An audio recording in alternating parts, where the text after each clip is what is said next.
guys, this is Miss Shonda. I'm so glad to be joining you today for story time. Today we're going to read a story called God Calls Abram out of the Bible. Once again, the world was sinking in sin. People were fighting, cheating, lying, ignoring God, and hurting each other. It wasn't the way God wanted it to be, and people were building bigger and bigger cities. One of the biggest was a city called Isn't that a great name? Just 2 letters, U-R. If someone asked you where you live and you said, they'd say, no, really, where do you live?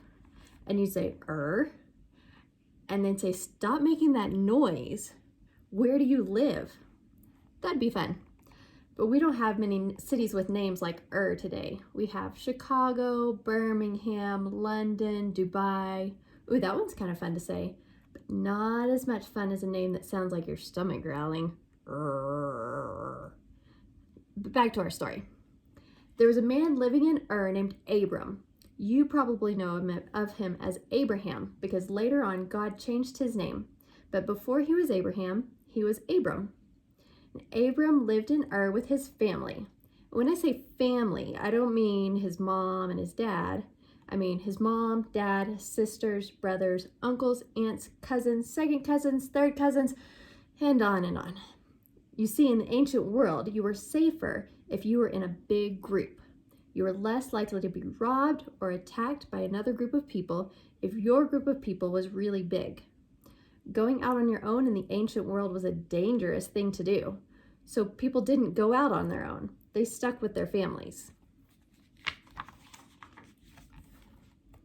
One day, God showed up and said, "Hey, Abram, I want you to go out on your own." At this point, Abram didn't know much about God. He didn't have the Bible like we do because it hadn't been written yet. He couldn't go to church like we can because there weren't any churches yet. But Abram trusted God. So when God said to Abram, "Leave your family and follow me," do you know what Abram said? He said, "Okay." I know, crazy. Why did Abram trust God when he didn't even know him yet? Would you have trusted God if you were Abram? That's not all God said to Abram, though. God told Abram that if he did what God asked, Abram wouldn't be alone, that God would be with him. Not only that, but God would give him so many kids and grandkids and great-grandkids that Abram's family would become an entire nation, and they'd have their own land, and the whole world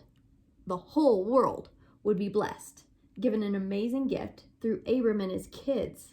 Wow. So Abram said, okay.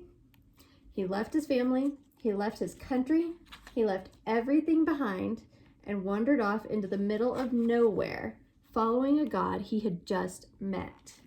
He took his wife with him. Her name was Sarai. You probably know her as Sarah because soon after, God would change her name too. They didn't take any children with them, though, because they didn't have any children. Sarai and Abram really wanted to have children, but God hadn't blessed them with any. Which might make you ask a very important question. How was Abram supposed to build a big, big family that could be a whole nation if he didn't have any children? Well, that's the story we'll tell next.